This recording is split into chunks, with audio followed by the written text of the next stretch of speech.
পারো না, তাহলে নবী সুলাইমান তোমাদেরকে শহর থেকে অপমানের সঙ্গে বিতাড়িত করবেন। দূতেরা আতঙ্কিত হয়ে পড়ল। তাদের একজন কর্মকর্তাকে জিজ্ঞেস করলেন, সুলাইমান আমাদের থেকে আসলে কি চান? অনুগ্রহ করে পরিষ্কার করে বলুন, যেন আমরা আমাদের রানীকে জানাতে পারি। সেই কর্মকর্তা শান্তভাবে উত্তর দিলেন, নবী সুলাইমান কেবল একটি জিনিস চান, তোমাদের রানী এবং জনগণ যেন তার কাছে আত্মসমর্পণ করে।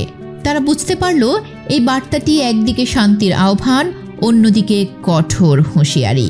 তাই দূতেরা ফিরে গেল রানী বিলকিসের কাছে সুলাইমানের কথা পৌঁছে দিতে।